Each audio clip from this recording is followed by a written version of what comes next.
Selamat pagi, sore, ataupun malam.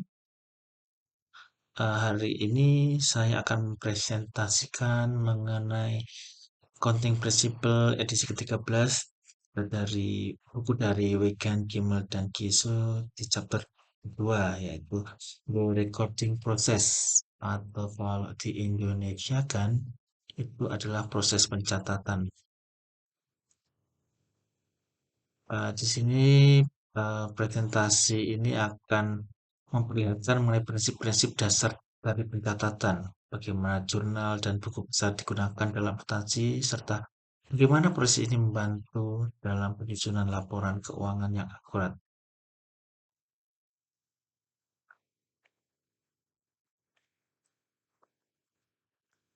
Jadi sebagai pengantar, di sini ada 4 chapter learning objective.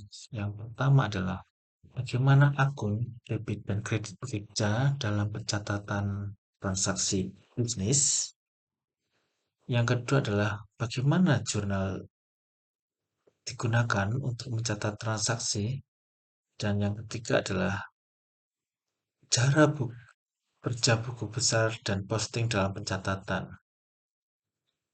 Harus diingat ini bukan seperti posting di Instagram ya. Selanjutnya yang keempat adalah bagaimana menyusun rasa saldo supaya kita tahu apakah bisnis kita sehat ataupun tidak.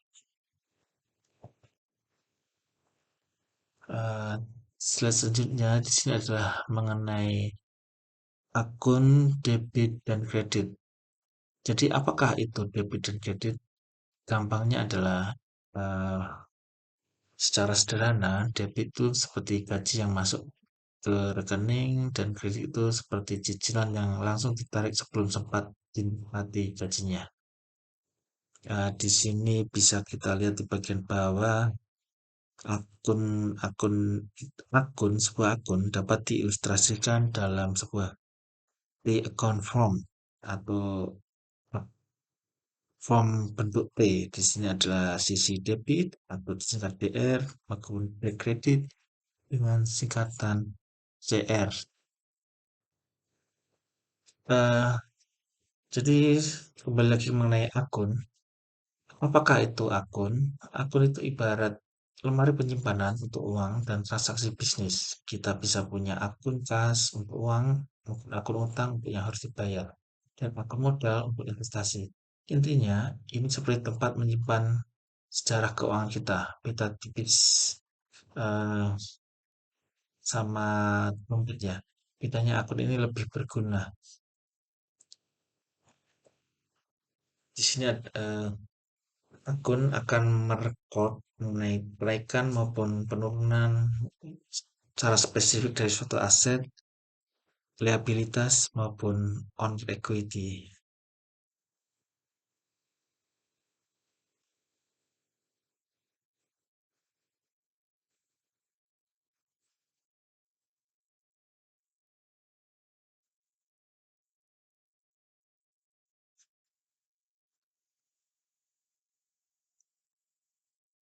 Selanjutnya mengenai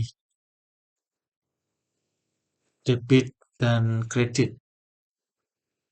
Eh, Di dunia akuntansi, debit dan kredit itu selalu berlawanan, tapi harus tetap seimbang. Jadi kalau jumlah debit lebih besar dari kredit, akun akan memiliki saldo debit.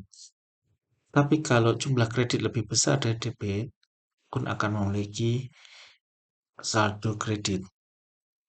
Jadi akun ini bisa diistilahkan akan menjadi debit balance. Ya, secara sederhana, gampangnya kan begini ya.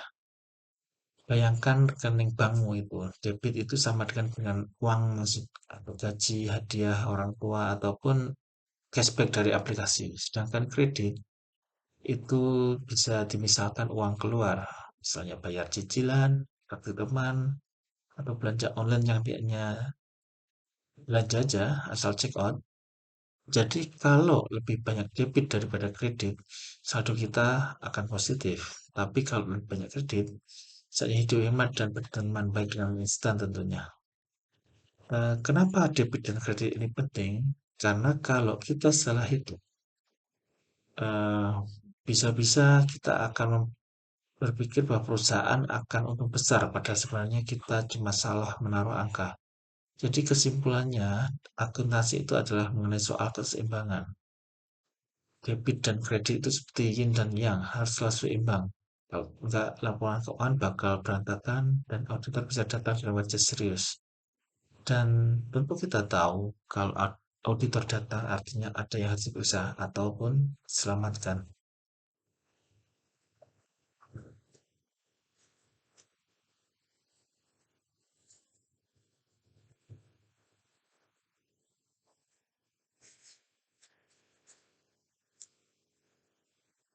Jadi di bagian ini bisa dilihat eh,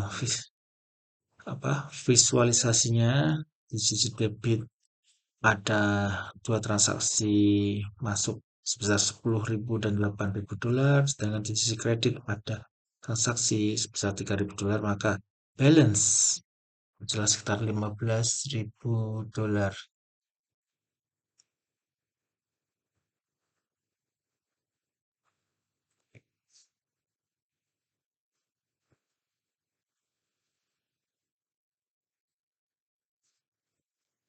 Sedangkan di sini adalah jika jumlah kredit yang di-input lebih besar dari jumlah debit entries, maka akun akan memiliki credit balance.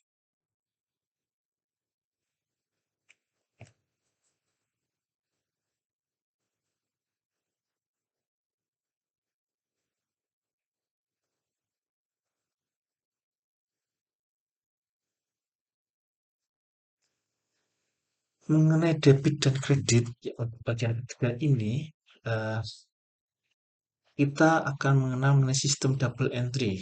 Jadi akuntansi itu tidak bisa berdiri sendiri. Jadi di dunia akuntansi ada aturan emas ya. Setiap transaksi harus mempengaruhi minimal dua akun. Kenapa?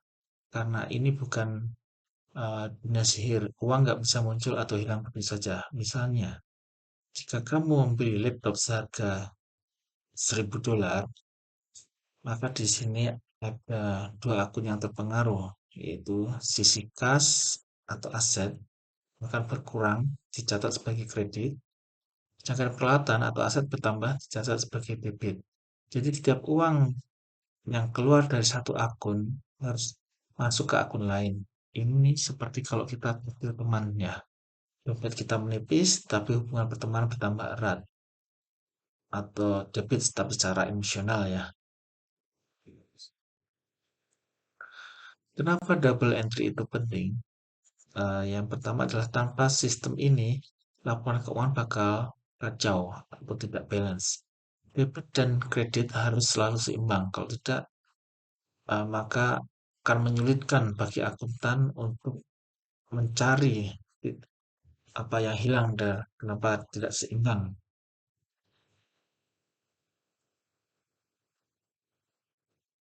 Jadi kalau di dunia akuntansi itu keseimbangan itu adalah segalanya. Kalau debit dan kredit nggak sama, pasti ada yang salah. Sama kayak kalau kita makan banyak tapi nggak olahraga, pasti ada akibatnya.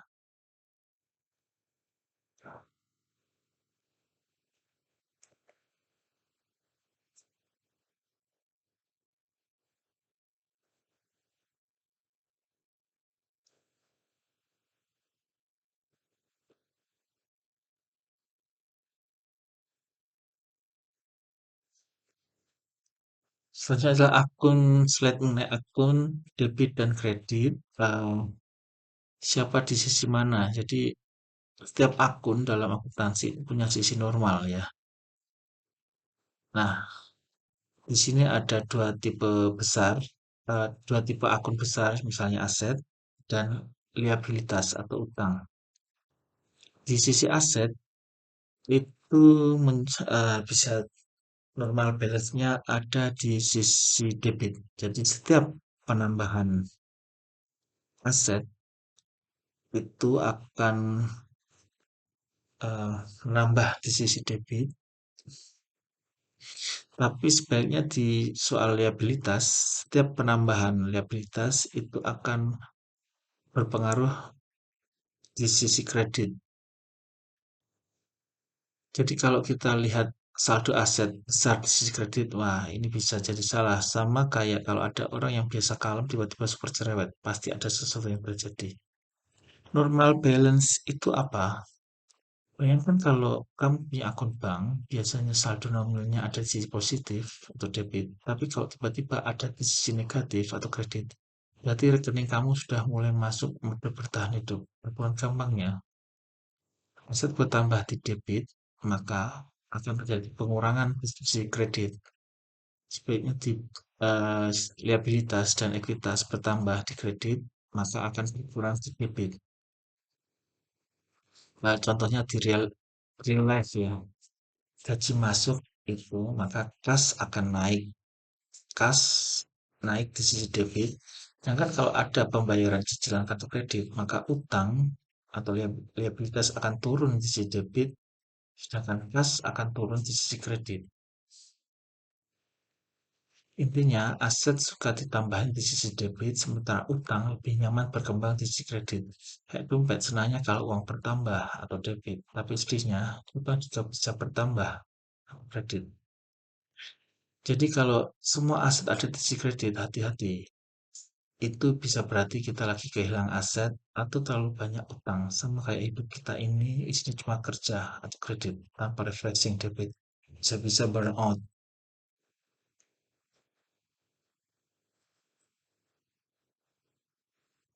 Selanjutnya adalah mengenai ekuitas pemilik.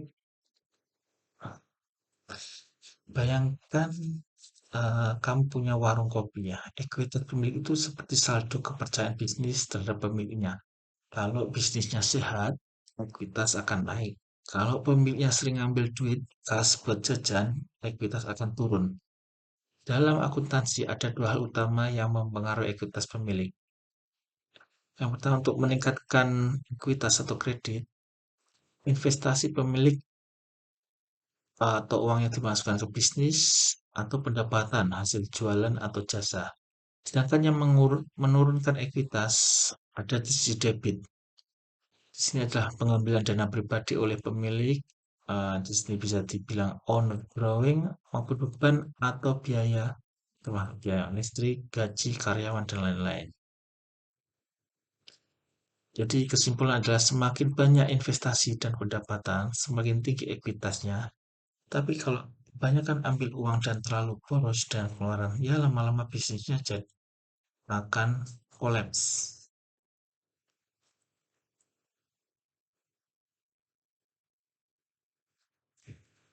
Selanjutnya adalah mengenai pendapatan dan beban. Siapa yang eh, bisa atau yang bikin pemilik senang? Revenue bisa diartikan sebagai uang masuk. Itu bisa disamakan dengan pemilik bahagia. Setiap kali bisnis menghasilkan pendapatan, itu adalah kemenangan bagi pemiliknya. Mirip perasaan saat gajian atau dapat cashback tanpa diduga. Pendapatan atau revenue menambah ekuitas pemilik di sisi kredit, sedangkan beban atau expense mengurangi ekuitas pemilik di sisi debit. Contoh simpelnya adalah kalau warung bakso Pak Budi laris manis dapat untung 5 juta, maka pendapatan akan naik di sisi kredit. Sedangkan jika ada pembayaran Pak Budi membayar biaya gas, tepung atau listrik sebesar 2 juta, maka beban akan naik di sisi debit. Hasil akhirnya, semakin banyak pendapatan dibanding beban, makin banyak pemilik, makin bahagia pemiliknya. Tapi kalau lebih banyak beban, ya siap-siap, maka bisnisnya bisa tekor.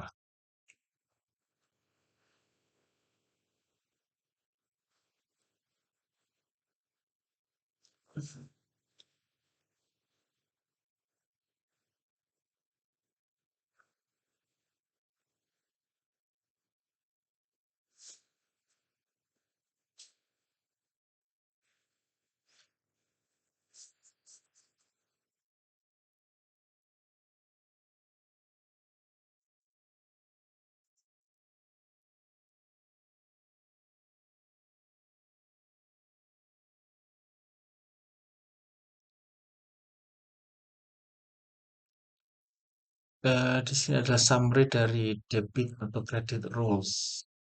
Keseimbangan di sini adalah kunci dari aturan ini.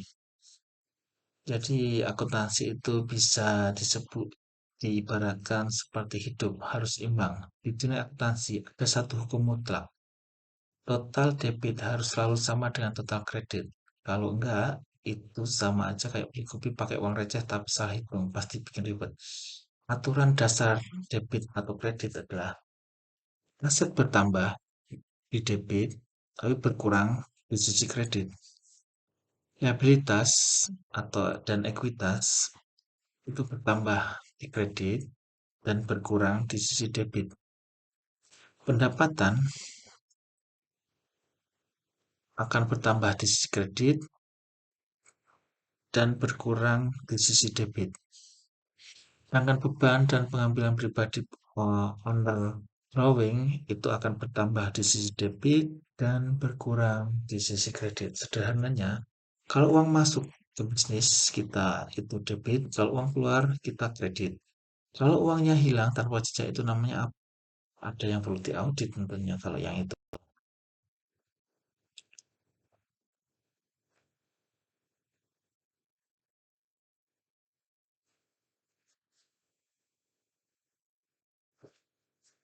Sedangkan di bagian ini ada summary of debit and credit rules bagian kedua. Debit atau credit rules dan efeknya pada setiap tipe akun aset.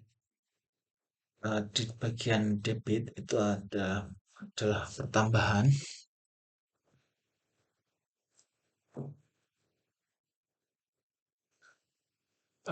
Di sini prinsipnya seperti hukum prinsip ini seperti hukum fisika ya. Setiap tindakan kan ada reaksinya. Jadi setiap transaksi harus menjaga keseimbangan laporan keuangan.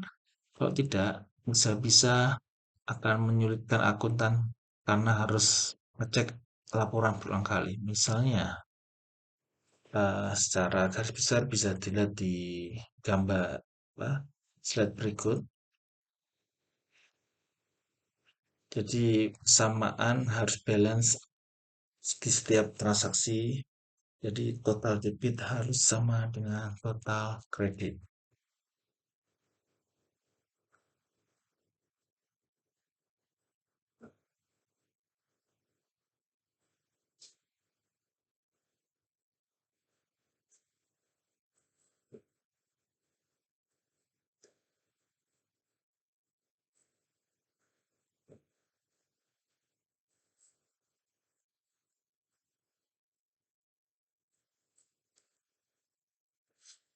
Saja mengenai duit normal account balance, dia ada di kasus Hair Edes dari atau salon milik Kate Brown. Kate Brown baru saja menyewa tempat di mall untuk membuka salon Hair Edes. Dia ingin memastikan keuangannya tercatat dengan rapi menggunakan sistem double entry accounting. Pertanyaannya, akun apa saja yang diperlukan dalam laporan keuangan salon Kate dan bagaimana keseimbangan normalnya?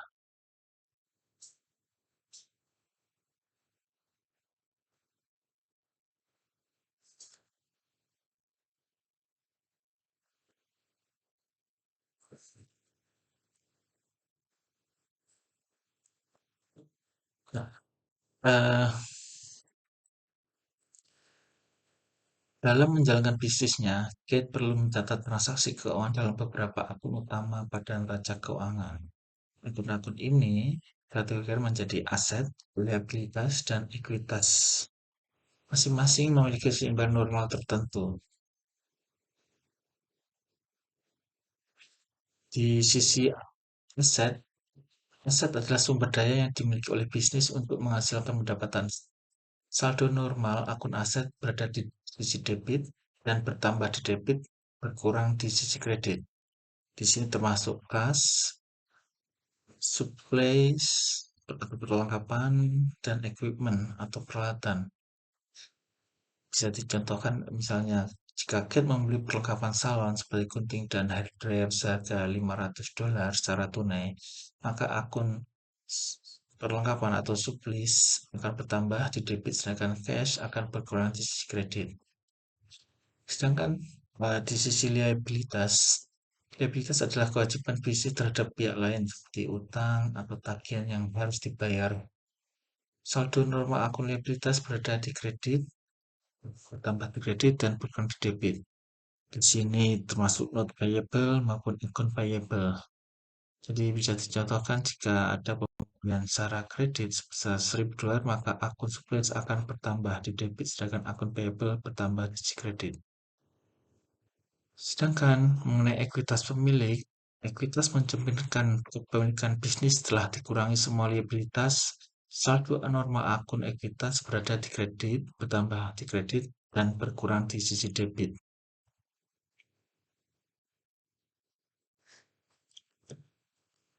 Jadi sekali lagi bisa diperjelas mengenai aset akan selalu bertambah di debit dan berkurang di kredit.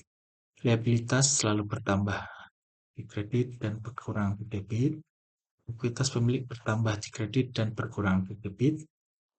Dengan memahami konsep normal account balance, Kate bisa mencatat semua transaksi bisnisnya dengan benar dan memastikan bahwa keuangan bisnisnya selalu transparan dan terorganisir.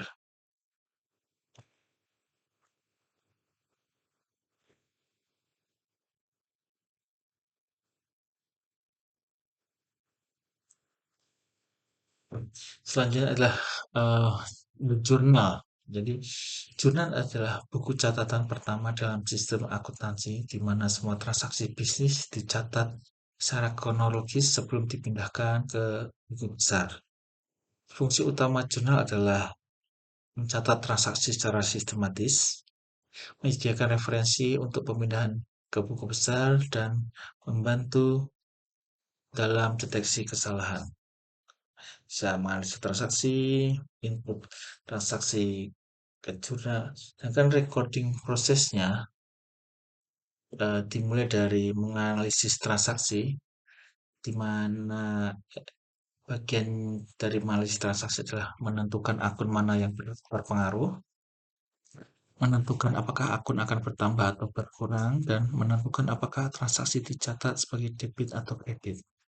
Tingkat selanjutnya adalah memasukkan transaksi ke dalam jurnal. Yang dilakukan di bagian ini adalah menuliskan tanggal transaksi, mencatat akun yang berpengaruh dan jumlahnya, menyertakan keterangan dan deskripsi singkat.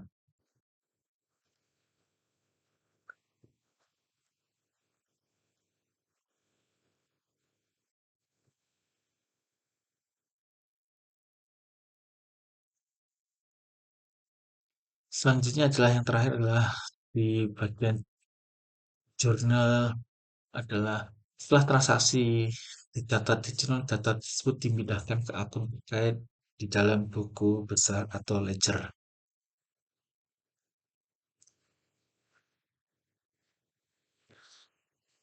Jadi karakteristik dari sebuah jurnal itu ada beberapa. Yang pertama, jurnal disebut sebagai Book of Original Entry. Jadi input yang original yang pertama. Yang misalnya transaksi dicatat secara berurutan berdasarkan waktu atau kronologis. Kontribusi jurnal dalam proses pencatatan adalah menampilkan efek lengkap dari suatu transaksi dalam satu tempat, menyediakan catatan kronologis dari semua transaksi, dan membantu mendeteksi kesalahan karena debit dan kredit bisa langsung dibandingkan. Sehingga bisa disimpulkan bahwa jurnal adalah langkah pertama dalam pencatatan akuntansi. Selanjutnya adalah membantu memastikan semua transaksi tercatat dengan benar sebelum masuk ke buku besar dan menjaga transparansi dan keakuratan data keuangan perusahaan. Dengan memahami cara kerja jurnal, kita bisa memastikan laporan keuangan lebih rapi dan bebas dari kesalahan.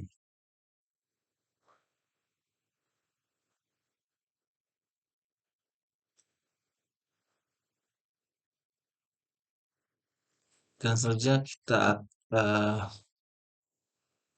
journalizing. Apa itu journalizing? Menjurnal. Journalizing adalah proses mencatat transaksi keuangan ke dalam jurnal. Tanpa jurnal, transaksi bisnis bisa kacau, mirip dengan dompet yang kosong ya, tanpa tahu kemana pergi uangnya.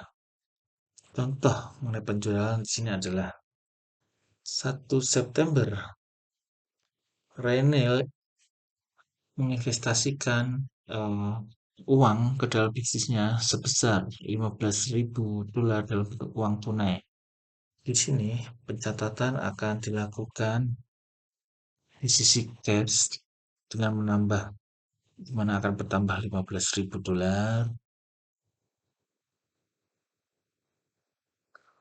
Selanjutnya di tanggal yang sama, Softbit membeli komputer equipment sebesar $7.000. Ini dicatat di sisi equipment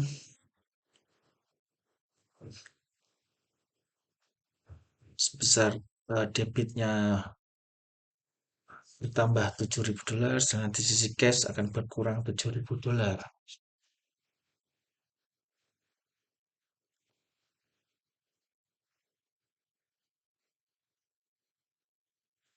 Sedangkan bagian selanjutnya adalah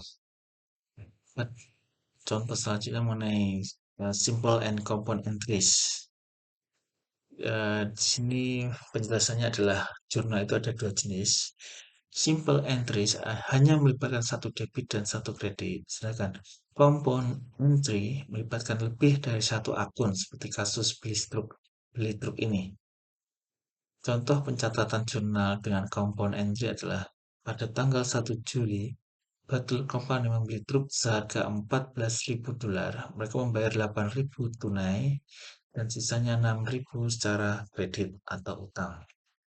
Nah, pencatatan secara compound di sini adalah equipment atau truk akan bertambah $14.000, sedangkan cash dan akun payable akan eh, cash akan berkurang $8.000 di sisi kredit, sedangkan akun payable akan bertambah karena akun payable bertambahnya ada di sisi kredit ya.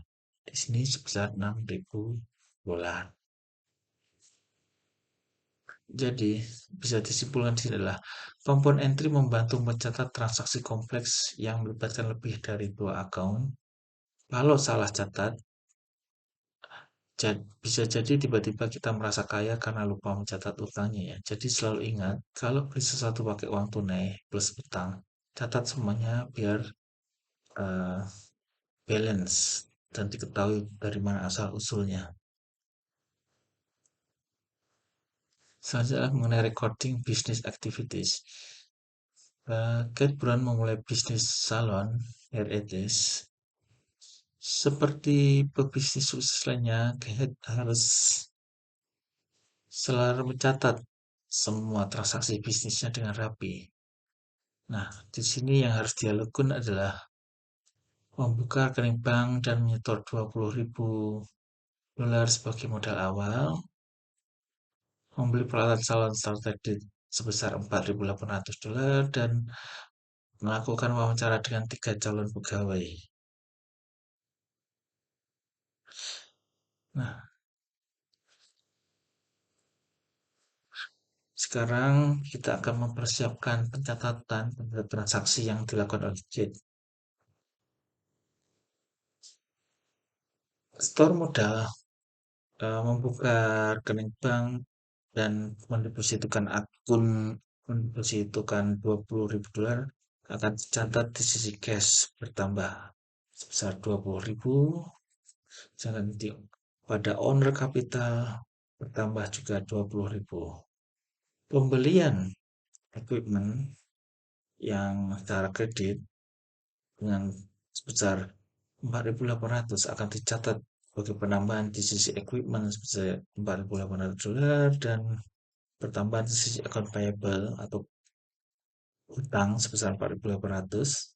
Misalkan interviewed three person of the position of hairstylist, tidak ada entry-nya karena itu bukan transaksi ya.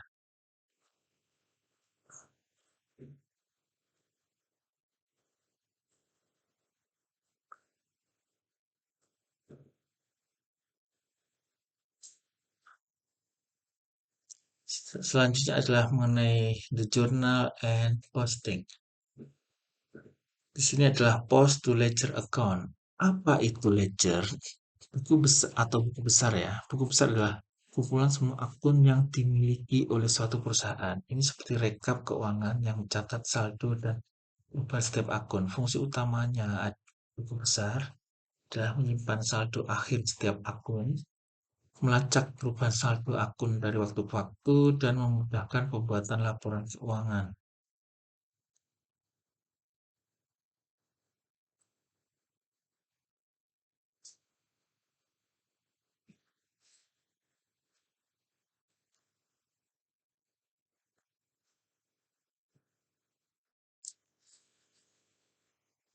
Jadi mengenai The Ledger atau buku besar, General Ledger, buku besar umum atau General Ledger itu berisi semua akun dalam tiga kategori utama. Di sini ada aset, liabilitas, dan owner equity. Bisa dilihat sendiri bahwa aset terdiri cash, supplies, equipment atau land, liabilitas terdiri note payable, account payable, salaries, and wage payable, dan interest payable. Owner equity terdiri on capital, on drawing, service revenue, salary, and wage expense.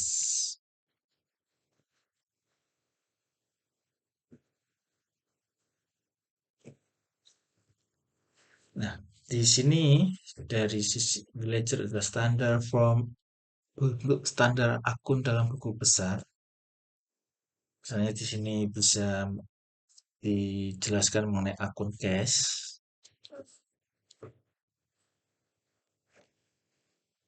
Rinciannya bisa dilihat sendiri, mulai dari debit penambahan 25.000, 40, 4.200, 7.500, dan pengurangan di sisi kredit misalnya 8.000, 11.700, 2.150, dan 7.300. Sehingga total balance di akhir bulan adalah 9.450.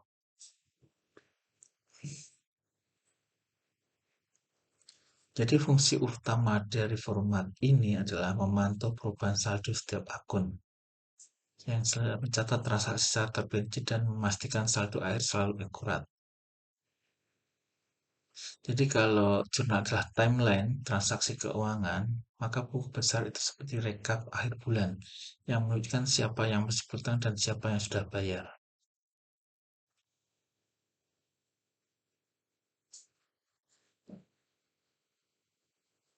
Nah, ini bisa dilihat dari General Journal ke General Ledger.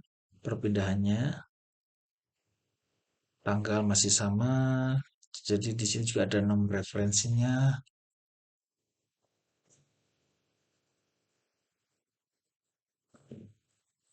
Kita lanjutkan. Di sini ada quiz. Jadi apa itu posting dalam akuntansi? Posting adalah proses pemindahan transaksi dari jurnal ke buku besar agar setiap akun memiliki saldo yang terupdate. Pilihannya ada A, B, C, D. Yang di sini adalah tentu saja D yang benar ya, memindahkan transfer journal entries to ledger account.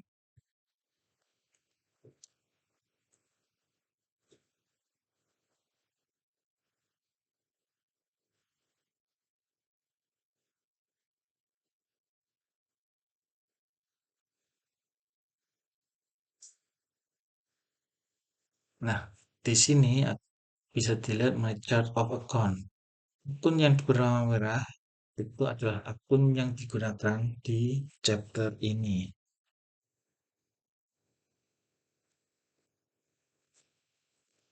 Chart of account atau COA adalah daftar semua akun yang digunakan dalam sistem akuntansi perusahaan. Setiap akun di COA memiliki kode unik dan dikategorikan berdasarkan jenisnya seperti aset, liabilitas, pendapatan maupun beban.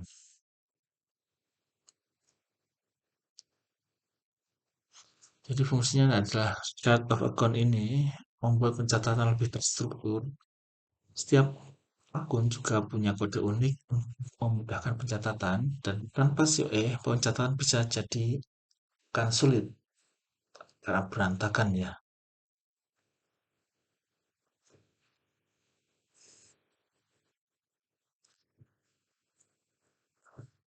Selanjutnya mengenai the recording process illustrated.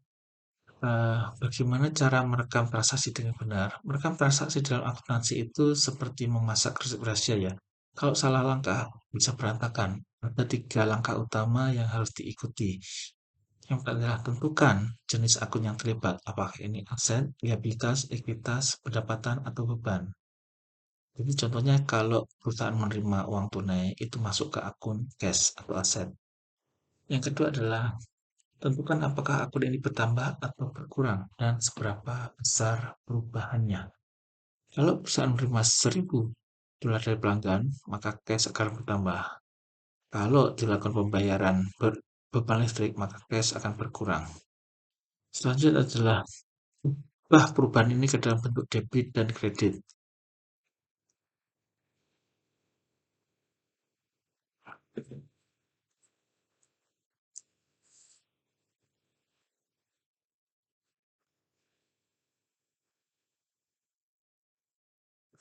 Jadi ini adalah ilustrasinya ya, bisa dilihat sendiri mengenai si Airbird Invest 10.000 cash in advertising company up. Ya,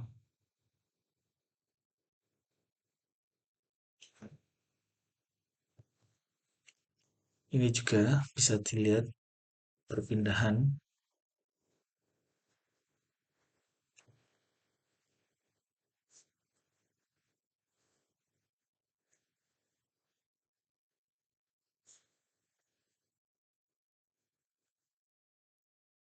Ini bisa dilihat juga ilustrasinya.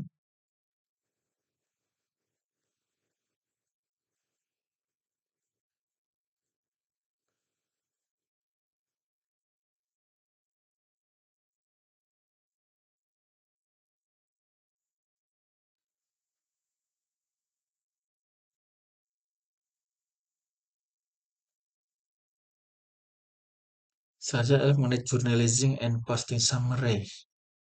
Jadi bisa dilihat ini adalah rekap transaksi yang dicatat dan jurnal umum dan siap diposting ke buku besar ya. Bisa dilihat rinciannya mulai bertanggal di general journal ini.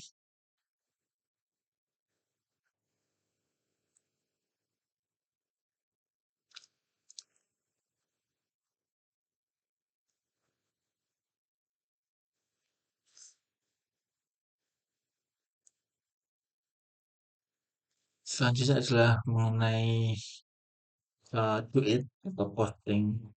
Mengenai posting adalah di sini yang bisa dibuatkan uh, akunnya bisa dilihat di cash, sisi cash ini ada penambahan 6.000 dan 2.280 maupun berkurang di sisi kredit 400 plus 92 sehingga total balance di akhir bulan adalah 2.388 dolar.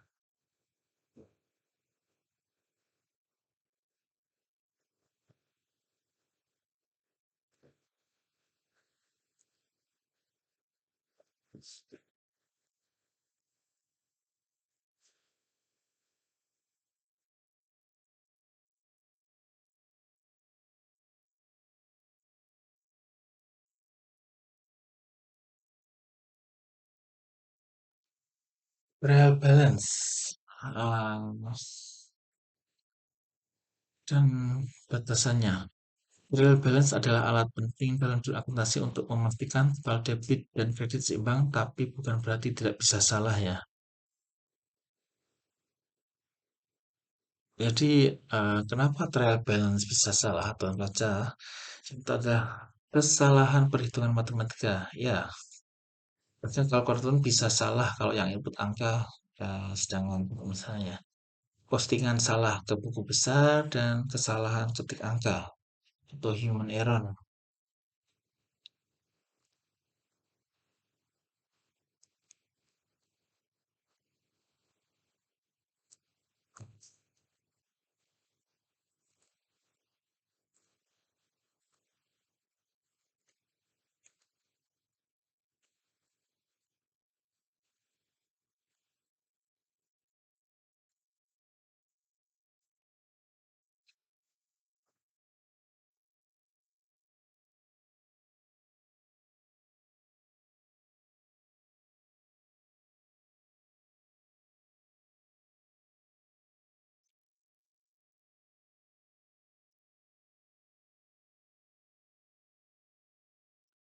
Nah, di sini di bagian trial balance yang kedua adalah aturan pemakaian dollar sign dan underlining. Dollar sign atau tanda dolar tidak dipakai di jurnal atau buku besar. Jadi hanya muncul di trial balance dan laporan keuangan, cuma ditulis di angka pertama setiap kolom dan total kolom. Sedangkan underlining, satu garis itu adalah angka dalam satu kolom akan dijumlahkan atau dikurangkan. Sedangkan dua garis adalah hasil dari perhitungan garis bawah.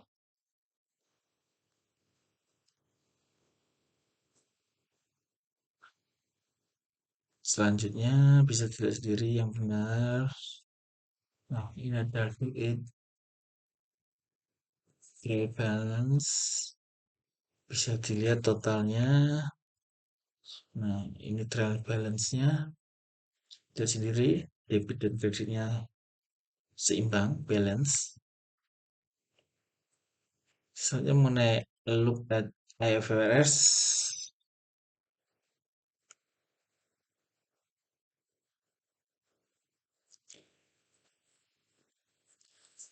Jadi persamaannya adalah ada transaksi sama antara IFRS maupun GAAP ya.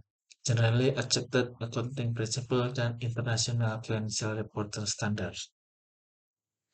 Keduanya sama-sama memperluas definisi aset, liabilitas, ekuitas, pendapatan, dan beban dalam standar lanjutan. Tanda dolar hanya digunakan di trial balance dan laporan keuangan, baik IFRS maupun GAAP. Nah, ini bisa key point adalah persamaannya. A trial balance under FFF follows the same format as shown in the textbook ya, sama.